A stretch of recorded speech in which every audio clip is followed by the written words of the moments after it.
بسم الله الرحمن الرحيم. الحمد لله وكفى وسلام على عباده الذين اصطفى وصل وسلم وبارك على نبينا المصطفى وعلى آله وعلى أصحابه نجوم الهدى وقادة التقى. اللهم وفقنا لما تحب وترضى من القول والعمل وجنبنا الفواحش والمعاصي والخطايا والزلل. اللهم آثرنا وأكثرنا وأصلح لنا شأننا كله. لا إله إلا أنت. أما بعد فأعوذ بالله من الشيطان الرجيم. بسم الله الرحمن الرحيم. إن يثقفوكم يكونوا لكم أعداء ويبسطوا إليكم أيديهم وألسنتهم بالسوء وودوا لو تكفرون. لن تنفعكم أرحامكم ولا أولادكم يوم القيامة يفصل بينكم والله بما تعملون بصير. وقال تعالى: لن تنالوا البر حتى تنفقوا مما تحبون وما تنفقوا من شيء فإن الله به عليم. وقال تعالى: وما أنفقتم من نفقة أو نذرتم من نذر فإن الله يعلمه وما للظالمين من أنصار. صدق اللہ العظیم. میرے محترم دینی اور ایمانی بھائیوں اور بزرگوں،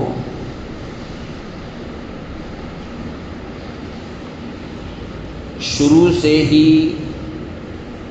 یہ نظام چلا آ رہا ہے کہ حق جب جب بھی غالب آتا ہے تو اس کی منشا اور اس کا مقصود اصلاح ہوتی ہے. وہ برائیوں کے خاتمے کے لیے غالب آتا ہے اور باطل کی ہمیشہ سے یہ پلان اور سازش رہی ہے کہ اگر ہم غالب آ گئے تو یہ کر دیں گے، وہ کر دیں گے، ان کو مٹا دیں گے، ان کو بھگا دیں گے، ان کو ماریں گے، ان کو نیچا دکھائیں گے، ان کو ذلیل اور رسوا کریں گے. یعنی باطل کا ہمیشہ سے یہ منشا رہا کہ وہ ہمیشہ ایک طبقے کو ذلیل کرنے کی کوشش کرتا ہے، دوسرے طبقے کو عزت دینے کی فکر کرتا ہے.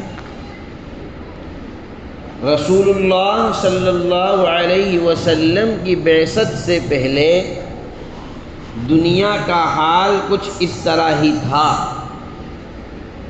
کیونکہ باطل غالب تھا، بے دینی غالب تھی.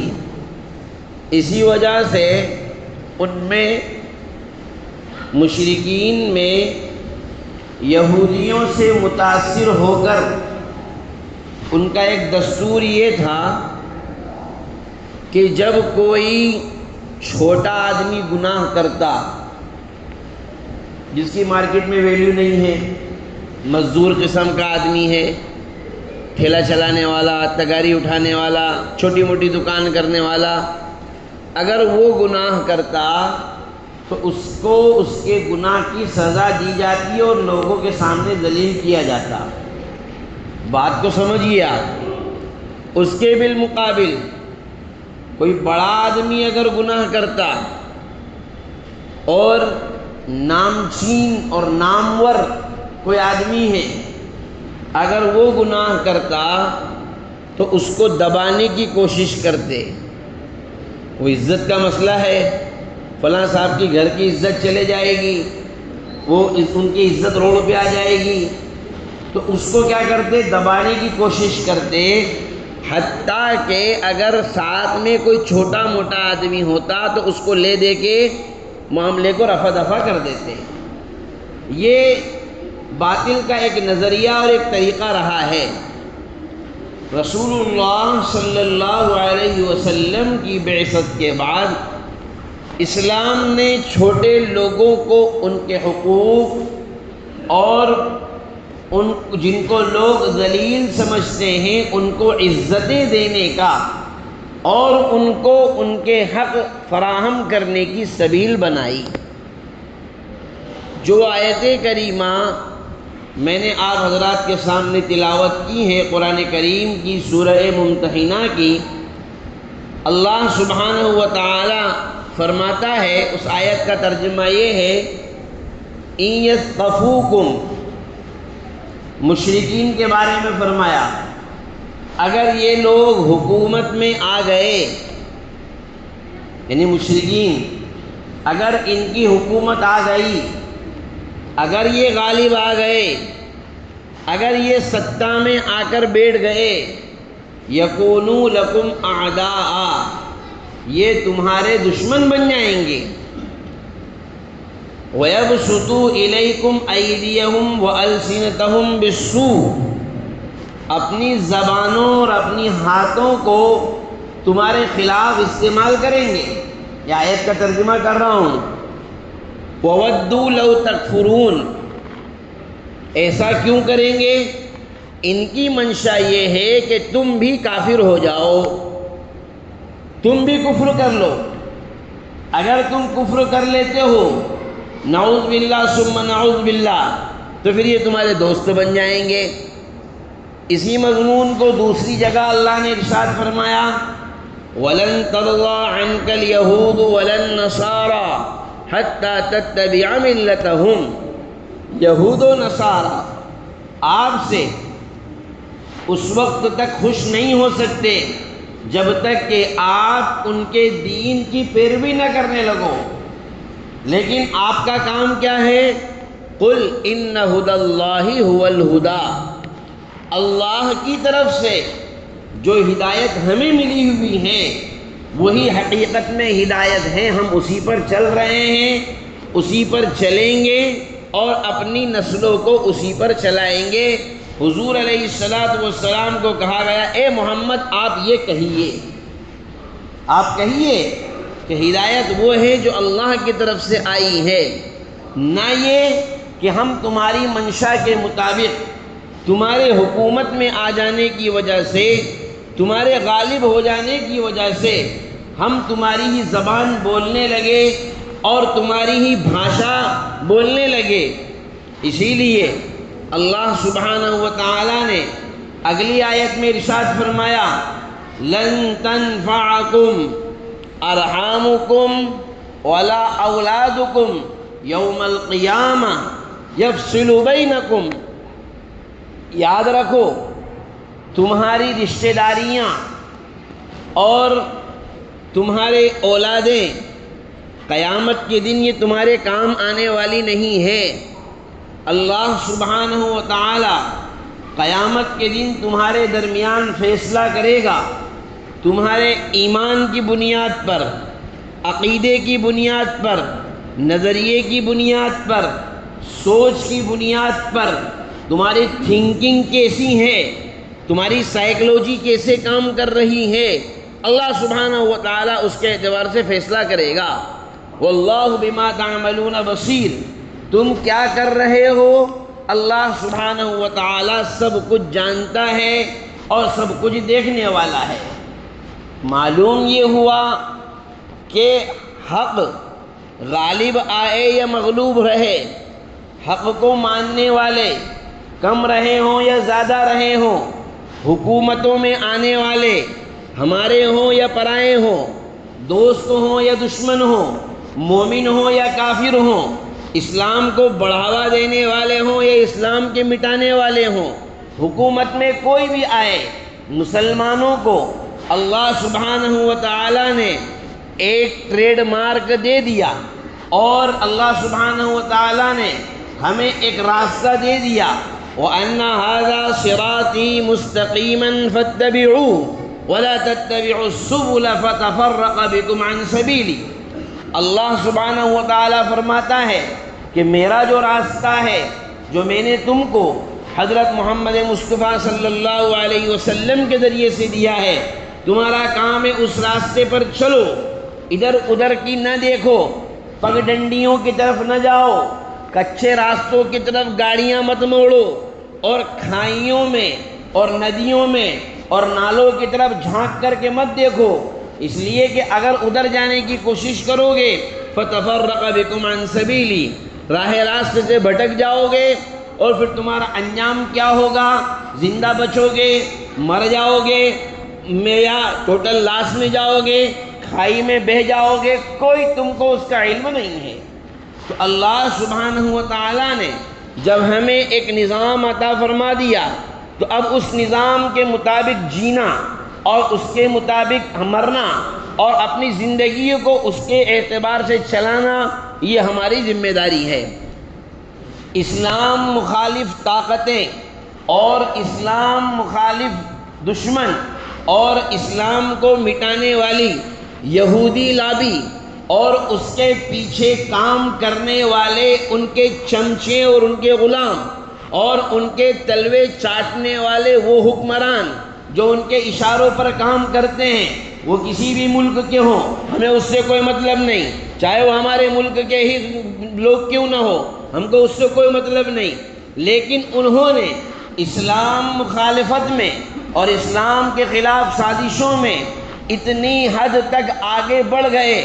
قرآن نے جو آیت ارشاد فرمائی کہ اگر یہ حکومت میں آئے تو یہ تمہارے دشمن بن جائیں گے، اگر کوئی مفسر آج کی تاریخ میں اس آیت کے ضمن میں إِن يَثْقَفُوكُمْ يَكُونُوا لَكُمْ أَعْدَاءً وَيَبْسُطُوا إِلَيْكُمْ أَيْدِيَهُمْ وَأَلْسِنَتَهُمْ بِالسُّوءِ وَوَدُّوا لَوْ تَكْفُرُونَ، اس آیت کے ضمن میں اگر آج کا کوئی مفسر یہ لکھ دے انہم قد ثقفوا، کہ وہ لوگ غالب آ گئے، وبسطوا الینا ایدیہم، اور انہوں نے اپنے ہاتھ اور اپنی زبانیں ہمارے خلاف کھول دی ہے، انہوں نے اپنی سازشیں اور اپنی مہم ہمارے خلاف یعنی مسلمانوں کے خلاف کھول دیے، اور وہ چاہتے ہیں کہ مسلمانوں کو صف ہستی سے مٹا دیا جائے، یعنی انہوں نے یہ فیصلہ کر لیا ہے۔ اگر کوئی مفسر اس آیت کے ضمن میں یہ لکھ دے تو وہ غلط نہیں ہوگا، اس لیے کہ حالات کے اعتبار سے ہم دیکھ رہے ہیں روزانہ آنے والے بیانات، روزانہ پارلیمنٹ سے اٹھنے والی آوازیں، ہماری اپنی ذاتی املاک پر قبضہ کیا گیا، وہ تو ٹھیک ہی ٹھیک ہیں، چھوٹے چھوٹے سے بہانے لے کر کے ہمارے مکانوں اور دکانوں پر بلڈوزر چلایا جانا، وہ ہمارا اپنا ذاتی مکان ہو سکتا ہے، اپنا ذاتی معاملہ ہو سکتا ہے۔ اب بات یہاں آ کر کے کھڑی ہو گئی، بات نوبت یہاں تک کے پہنچ گئی کہ اوقاف کی جائیدادیں جو کہ نہ میری ہے نہ آپ کی ہے، اس کا مالک کوئی نہیں ہے، وہ اللہ تبارک و تعالیٰ کی ملکیت ہے۔ اسی لیے وقف کے عربی زبان میں معنی آتے ہیں رکنا، ٹھہر جانا۔ وقف کے معنی کیا آتے ہیں؟ رک جانا، ٹھہر جانا۔ وقف کو وقف کیوں بولتے ہیں؟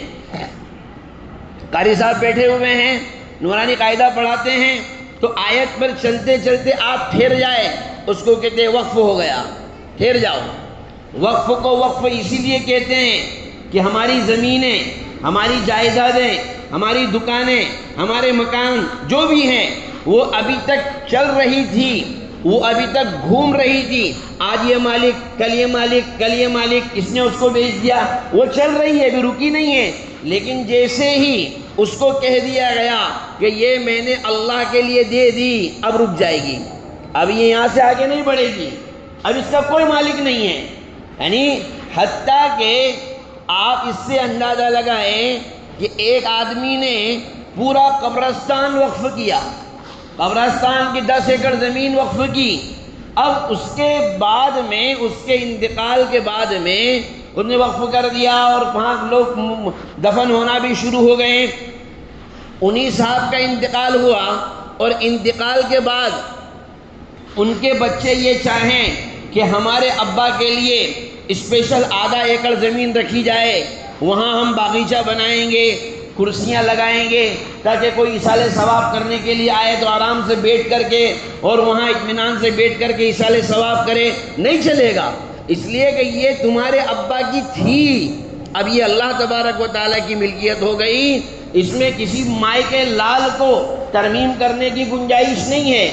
اگر وقف کا چیئرمین ہے، وقف بورڈ کا صدر ہے، وہ بھی اگر چاہے کہ میں اپنے طور پر یہ فیصلہ کر دوں کہ میں جب مروں گا تو مجھے اتنی زمین دی جائے، تو اس کے لیے بھی جائز اور حلال نہیں ہے۔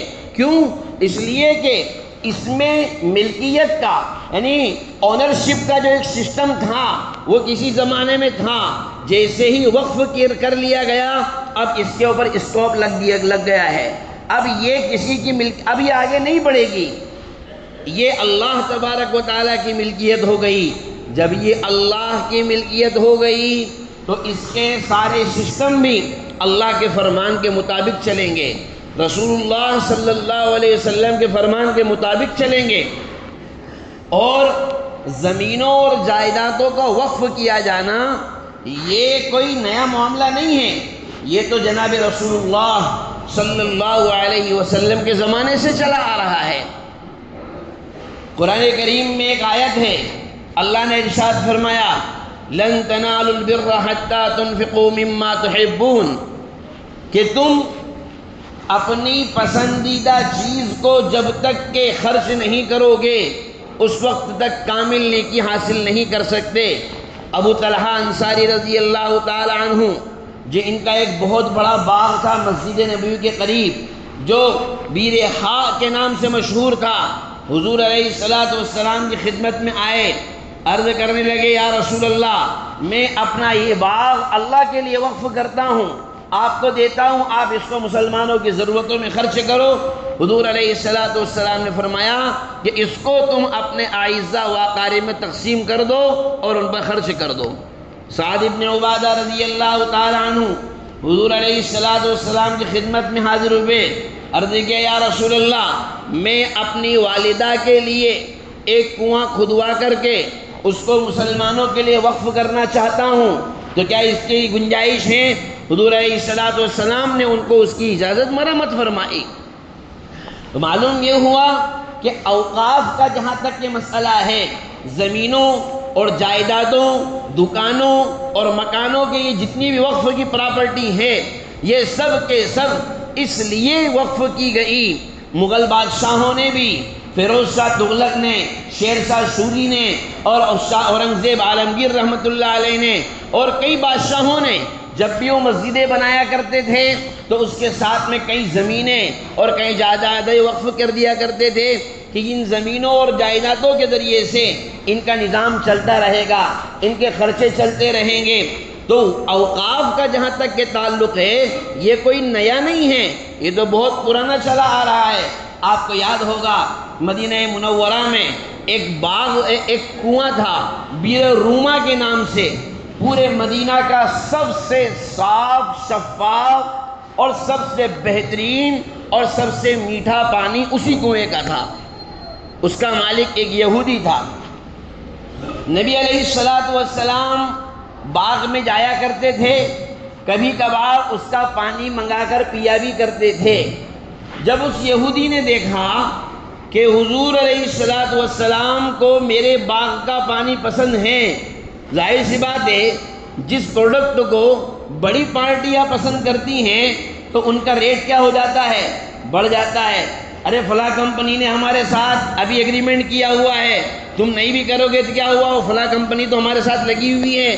جب اس نے دیکھا کہ حضور کو میرے باغ کا پانی پسند ہے تو اس نے تھوڑا سا اکڑ دکھانا شروع کی، لوگوں کو پانی بیچنے لگا، وہ کہا اب پیسے لگیں گے، ایک ڈول کا 1 درہم 1 دینار جو بھی وہ بھاؤ رہا ہو، 1 روپیہ 2 روپیہ۔ نبی علیہ السلام کی دلی خواہش اور آپ کی دلی منشا تھی کہ مسلمانوں میں سے کوئی اس کو خرید لے، پھر جب پیسہ دینے کی بھی نوبت آئے گی تو ہم مسلمان سے خریدیں گے۔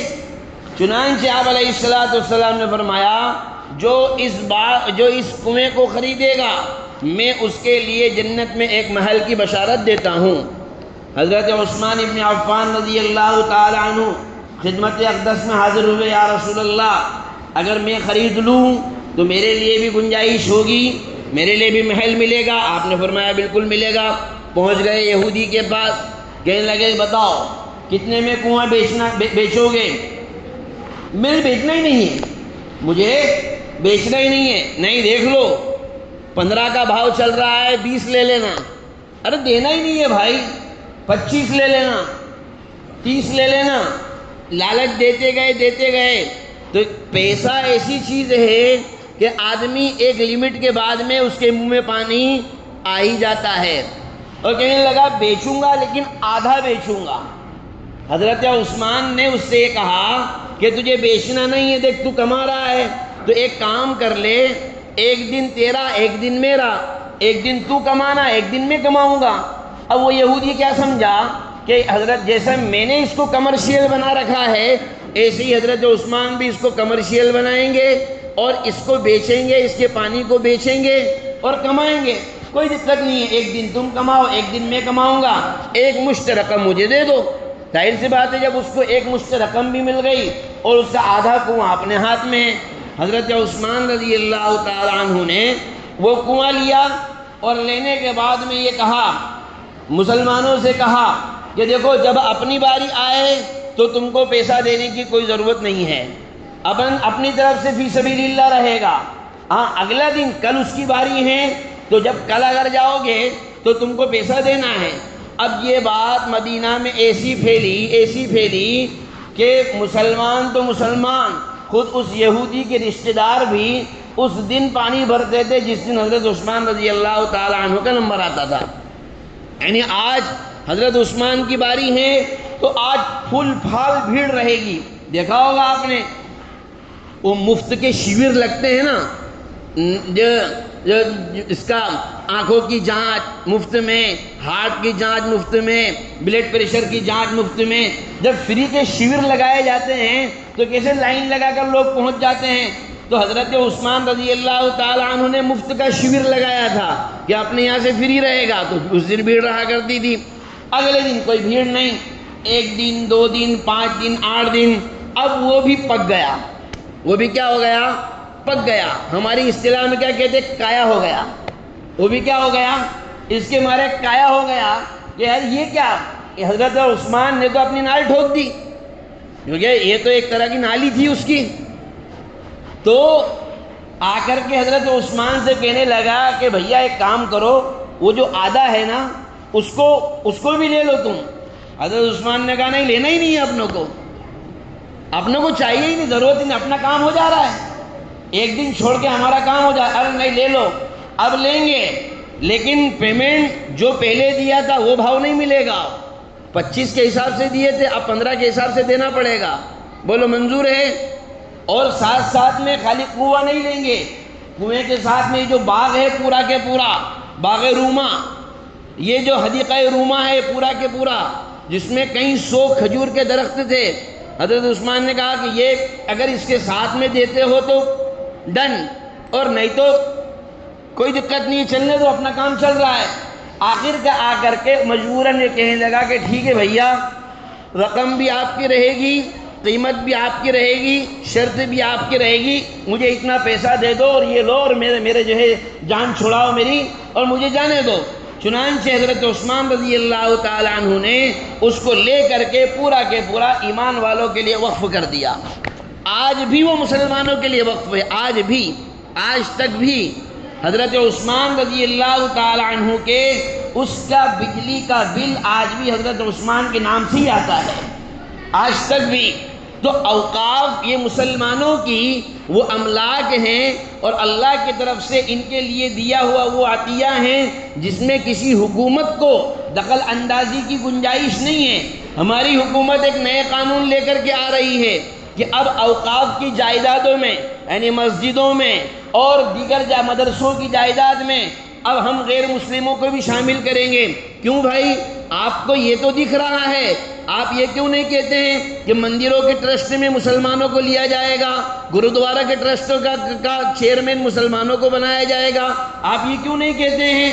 آپ یہ کیوں نہیں کہتے ہیں کہ ہم سارے کے ساری چیزیں مسلمانوں کے حوالے کر دیتے ہیں؟ یعنی ہماری زمینیں اور جائیدادیں تمہیں کھل رہی ہیں۔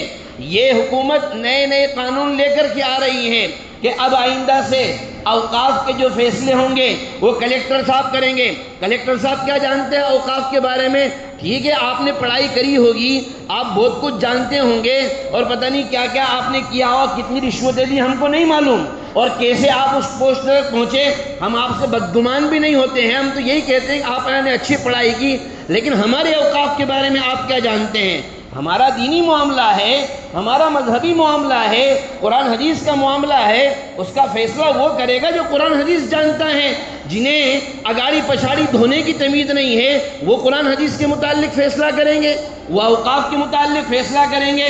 مسلمانوں کی ذمہ داری ہے، میری اور آپ کی ذمہ داری ہے، اس قسم کے بل کے پاس ہونے سے روکنا چاہیے، اس کو چوکنا رہنے کی ضرورت ہے۔ ہمیں اپنے تن من دھن کی قربانی دینے کی ضرورت ہے۔ ہم یقیناً ہم مسلمان ہیں، صبر و تحمل کا اور بردباری کا، اپنے مزاج کے اندر مٹھاس رکھتے ہیں، انصاف رکھتے ہیں، اپنے اخلاق کے اندر، اپنے کردار کے اندر حضرت جناب رسول اللہ صلی اللہ علیہ وسلم کے اخلاق حسنہ کو لے کر کے ہم جیتے ہیں۔ لیکن اس کا یہ مطلب تو ہرگز نہیں ہے کہ تم جو بل چاہو وہ ہمارے خلاف پاس کر لو، جیسا چاہو ویسا ہمارے خلاف بل کو پاس کر کے تم اس کو پارلیمنٹ میں پیش کر دو۔ یعنی تمہیں قوانین بنانے کے لیے اگر کوئی قوم نظر آتی ہے تو وہ صرف مسلمان ہی نظر آتی ہیں۔ یاد رکھنا چاہیے کوئی بھی قوم ہو، جب اس پر ظلم اور بربریت کی انتہا ہو جاتی ہے اور ظلم و تشدد جب اس کے اوپر حد سے گزر جاتا ہے اور جب پانی سر سے ہو جاتا ہے تو اس کا صبر کا بندھن جب ٹوٹتا ہے تو وہ ایسا جوالا مکھی بن کر کے پھوٹتا ہے اور ایسا شعلہ جوالا بن کر کے باہر آتا ہے کہ پھر انگریزوں کی حکومتوں کے گھٹنے بھی ہم نے ہی ٹکوائے تھے۔ جس وقت میں اس ملک پر انگریزوں نے اپنے قابض ہونے کا اعلان کیا تھا اور حضرت شاہ عبدالعزیز محدث دہلوی رحمۃ اللہ علیہ نے دہلی میں کی جامع مسجد میں بیٹھ کر کے یہ فتویٰ دیا تھا کہ ہمارے اپنے اس ملک کو انگریزوں سے بچانا فرض اور ضروری ہو گیا ہے، اب جہاد ہم مسلمانوں پر لازم ہو گیا ہے، تو جیسے اس وقت میں حضرت شاہ عبدالعزیز محدث دہلوی رحمۃ اللہ علیہ نے فتویٰ صادر کیا تھا، یہ کبھی نہیں بھولنا چاہیے کہ ان کی نسلیں آج بھی زندہ ہیں۔ ان کی اپنی نسلیں اگر زندہ نہیں ہیں تو ان کی روحانی بیٹے، ان کے روحانی نسلیں، ان کے وہ علمی بیٹے جنہوں نے نسلاً بعد نسل یکے بعد دیگرے ان سے علم حاصل کیا، وہ آج بھی زندہ ہیں۔ سر سے جب پانی اوپر ہوگا اور جب جوالا مکھی پھوٹے گا تو پھر اس کی چپیٹ سے کوئی بچنے والا نہیں ہے۔ مسلمانوں کی ذمہ داری ہے وہ اپنے اوقاف کی حفاظت کرے، اپنے مساجد کی حفاظت کرے، اپنے مدارس کی حفاظت کرے، اپنے ایمان کی حفاظت کرے۔ ہماری اپنی مسجدوں کو بچانا یہ ہماری ذمہ داری ہے۔ ابھی ایک ایپ چلا ہوا ہے مسلم پرسنل بورڈ کی طرف سے، اس میں سارے لوگوں کو ہدایت دی گئی ہے، ایک QR کوڈ دیا گیا ہے کہ جس میں اپنا ووٹ اس رائے کو لے کر اپنی رائے پیش کریں کہ حکومت یہ جو وقف میں ترمیم کا بل لا رہی ہیں مسلمان اس سے 1% بھی متفق نہیں ہیں، مسلمانوں کے بالکل خلاف ہیں، مسجدوں کے خلاف ہیں، مدارس کے خلاف ہیں، اور جتنی بھی اوقاف کی جائیدادیں ہیں سب کے خلاف ہیں۔ ایک بڑے عجیب قانون لا رہے ہیں کہ اب آئندہ سے وہی آدمی کوئی بھی زمین جائیداد وقف کر سکتا ہے جو 5 سال تک مسلمان رہا ہو، یعنی اس کے اسلام لانے کو 5 سال گزر چکے ہوں، اور اگر 5 سال نہیں گزرے ہوں تو وہ کوئی کسی چیز کو وقف نہیں کر سکتا۔ بتائیے کیا اٹھ پٹانگ باتیں ہیں؟ تو ان ساری مہموں کو روکنے کے لیے ہماری ذمہ داری ہے ہم اپنی ایمانی بیداری کا ثبوت دیں۔ ذہنی طور پر ابھی تک تو یہ تھا کہ مسلمان کاغذی طور پر مضبوط رہیں، وہ تو رہنا ہی ہے، لیکن ذہنی طور پر مسلمانوں کو مضبوط رہنے کی ضرورت ہے، اس لیے کہ اگر ذہنی طور پر مضبوط رہو گے تو جسمانی طور پر تمہارے اندر طاقت آئے گی، اور ذہنی طور پر کمزور ہو گئے تو پھر جسمانی طور پر طاقت تمہارے اندر نہیں آئے گی۔ یہ وقت اور حالات کس رخ بیٹھ جائے ہم کچھ نہیں کہہ سکتے ہیں۔